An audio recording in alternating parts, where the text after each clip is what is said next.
विनाश करने वालों की शक्ति कभी भारत की शक्ति और भारत की भक्ति से बड़ी नहीं हो सकती। जैसी दृष्टि से हम खुद को देखेंगे वैसी ही दृष्टि से विश्व भी हमें देखेगा। जिसने संस्कृति को कट्टरता से कुचलने की कोशिश की, लेकिन इस देश की मिट्टी बाकी दुनिया से कुछ अलग है। ये प्रतीक है हमारे भारत की सनातन संस्कृति। ये प्रतीक है हमारी आध्यात्मिक आत्मा।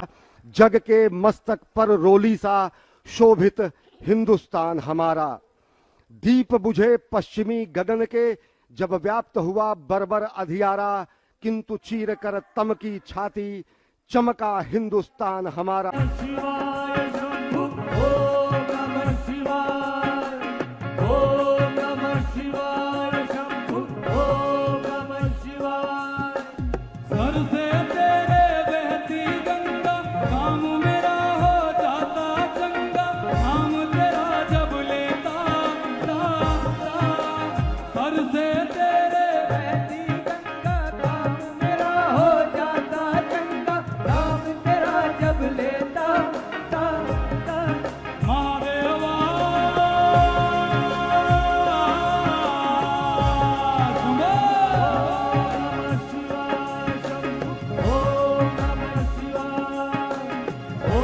के साथ में यहाँ मंत्रोच्चार के साथ में ये ओम नारायणाय नमः, ओम माधवाय नमः, हस्त प्रक्षालन उपेन्द्राय नमः, हरये नमः, श्री कृष्ण परमात्मने। श्री भोलेनाथ के 12 ज्योतिर्लिंगों में से एक अर्पित कर रहे हैं इन कर्मयोगियों के ऊपर, इन श्रमजीवियों के ऊपर, इन श्रम साधकों के ऊपर। अद्भुत क्षण समूचे राष्ट्र की ओर से पुष्पांजलि अर्पित कर रहे हैं। हमारा सौभाग्य है कि हम इस तिथि के साक्षी बन रहे हैं। आज विश्वनाथ धाम अकल्पनीय अनंत ऊर्जा से भरा हुआ है।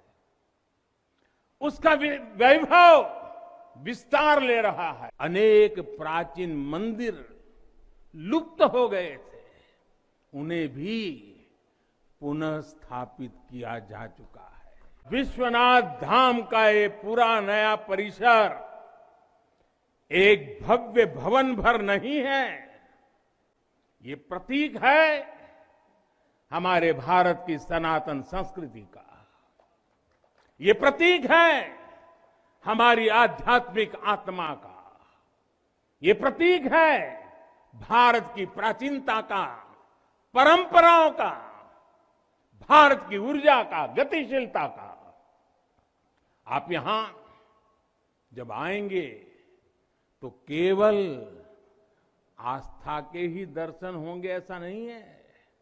आपको यहां अपने अतीत के गौरव का एहसास भी होगा।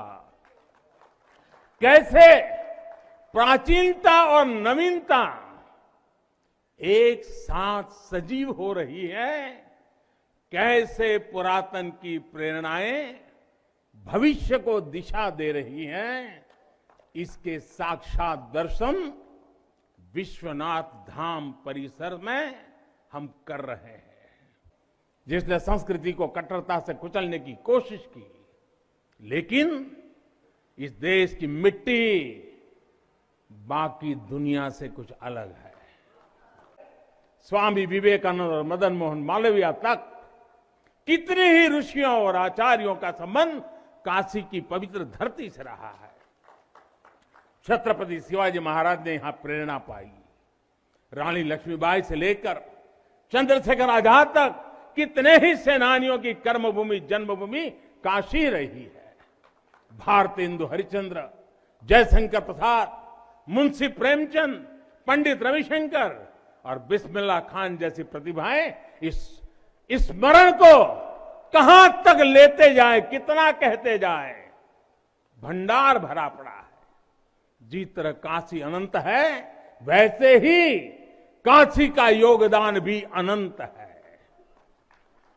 काशी के विकास में इन अनंत पुण्य आत्माओं की ऊर्जा शामिल है। इस विकास में भारत की अनंत परंपराओं की विरासत शामिल है। इसलिए हर मत मतांतर के लोग, हर भाषा वर्ग के लोग यहां आते हैं तो यहां से अपना जुड़ाव महसूस करते हैं। साथियों, काशी हमारे भारत की सांस्कृतिक, आध्यात्मिक,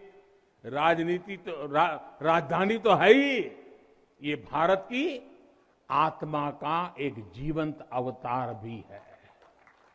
आप देखिए, पूरब और उत्तर को जोड़ती हुई यूपी में बसी ये काशी, यहां विश्वनाथ मंदिर को तोड़ा गया तो मंदिर का पुनर्निर्माण माता अहल्याबाई होलकर ने करवाया।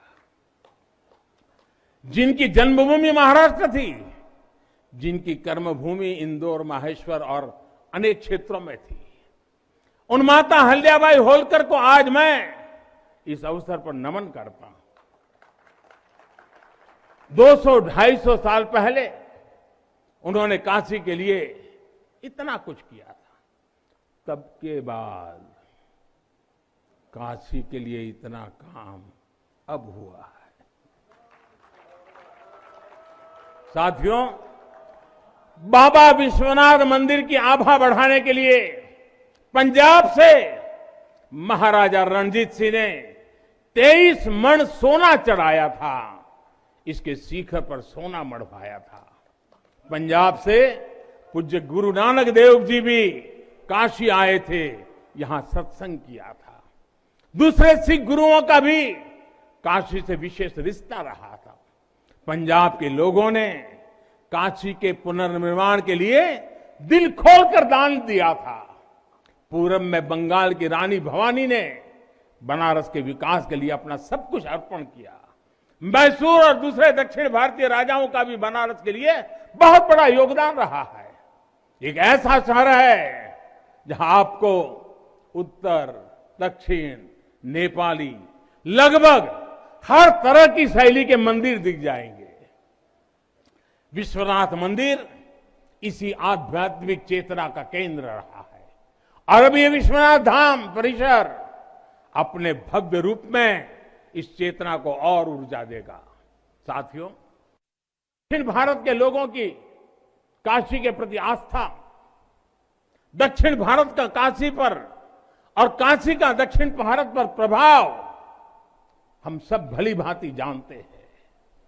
एक ग्रंथ में लिखा है, तेनो पयाथेन कदाचनात् वाराणसीम पाप निवारणम आवादी वाणी बलिना सविष्यन विलोक्य लीला वासरे विलिप्ता। कन्नड़ भाषा में कहा गया है, यानी जब सदगुरु माधवाचार्य जी अपने शिष्यों के साथ चल रहे थे तो उन्होंने कहा था कि काशी के विश्वनाथ पाप का निवारण करते हैं। उन्होंने अपने शिष्यों को काशी के वैभव और उसकी महिमा के बारे में भी समझाया। साथियों, सदियों पहले की ये भावना निरंतर चली आ रही है। मां कवि सुब्रमण्यम भारती काशी प्रवास ने जिनके जीवन की दिशा बदल दी, उन्होंने एक जगह लिखा है, तमिल में लिखा है, काशी नगर पुलवर पेशुम उरई दान कांजी इल के पदर कौर खरुबी सेवोम।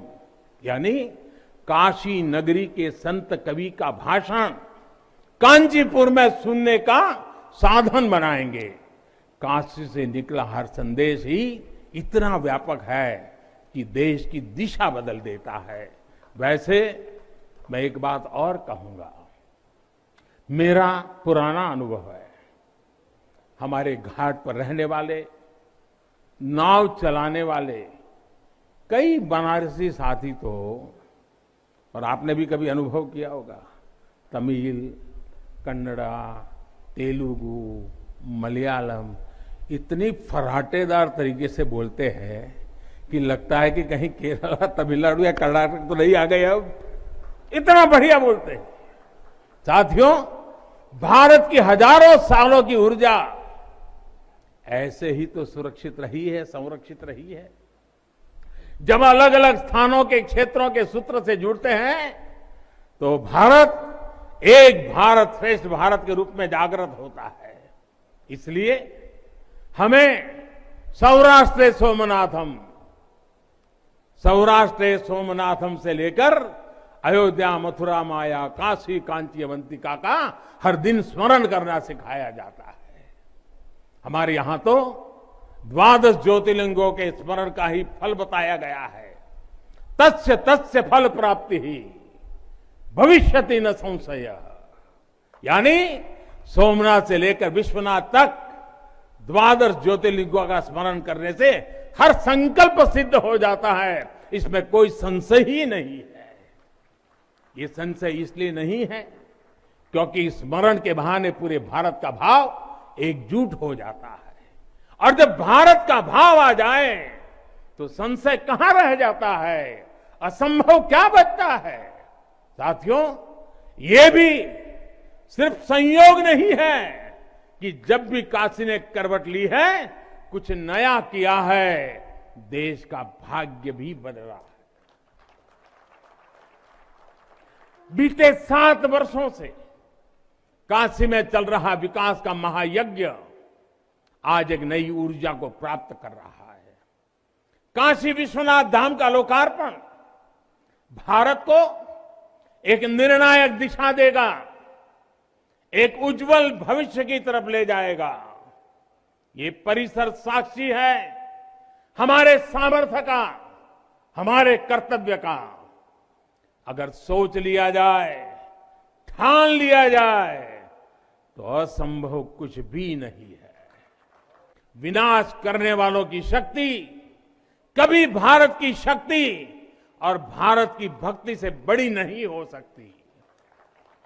याद रखिए, जैसी दृष्टि से हम खुद को देखेंगे वैसी ही दृष्टि से विश्व भी हमें देखेगा।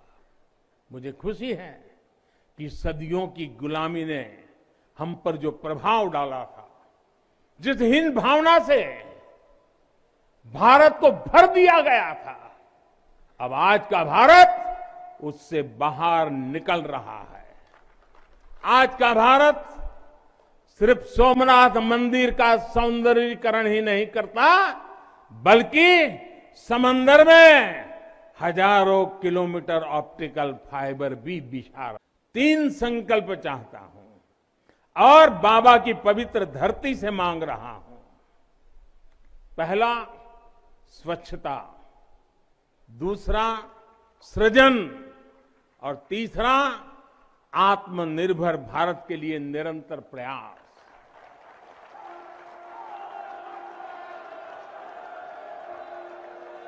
स्वच्छता जीवन शैली होती है, स्वच्छता अनुशासन होती है। गंगा जी की स्वच्छता के लिए उत्तराखंड से लेकर बंगाल तक कितने ही प्रयास चल रहे हैं।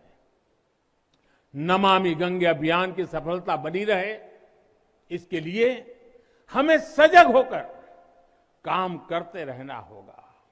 साथियों, गुलामी के लंबे कालखंड है, हम भारतीयों का आत्मविश्वास ऐसा तोड़ा कि हम अपने ही सृजन पर विश्वास खो बैठे। आज हजारों वर्ष पुरानी इस काशी से मैं हर देशवासी का आह्वान करता हूं, पूरे आत्मविश्वास से सृजन करिए, इनोवेट करिए, इनोवेटिव तरीके से करिए। जब भारत का युवा कोरोना के इस मुश्किल काल में सैकड़ों स्टार्टअप बना सकता है, इतनी चुनौतियों के बीच 40 से ज्यादा यूनिकॉर्न बना सकता है, वो भी ये दिखाता है कुछ भी कर सकता है। आप सोचिए, एक यूनिकॉर्न यानी स्टार्टअप करीब करीब 7,000 करोड़ रुपए से भी ज्यादा का है और पिछले 1-1.5 साल में बना है। इतने कम समय में यह अभूतपूर्व है। हर भारतवासी जहां भी है, जिस भी क्षेत्र में है, देश के लिए कुछ नया करने का प्रयास करेगा, तभी नए मार्ग मिलेंगे, नए मार्ग बनेंगे और हर नई मंजिल पाकर रहेंगे। भाइयों और बहनों, तीसरा एक संकल्प जो आज हमें लेना है वो है आत्मनिर्भर भारत के लिए अपने प्रयास बढ़ाने का। ये आजादी का अमृत काल है। हम आजादी के 75वें साल में है, जब भारत 100 साल की आजादी का समारोह बनाएगा। तब का भारत कैसा होगा, इसके लिए हमें अभी से काम करना होगा और इसके लिए जरूरी है हमारा आत्मनिर्भर होना। जब हम देश में बनी चीजों पर गर्व करेंगे, जब हम लोकल के लिए वोकल होंगे, जब हम ऐसी चीजों को खरीदेंगे जिसे बनाने में किसी भारतीय का पसीना बहा हो, तो इस अभियान को मदद करेंगे। अमृत काल में भारत 130 करोड़ देशवासियों के प्रयासों से, सबके प्रयासों से आगे बढ़ रहा है। महादेव की कृपा से, हर भारतवासी के प्रयास से हम आत्मनिर्भर भारत का सपना सच होता देखेंगे।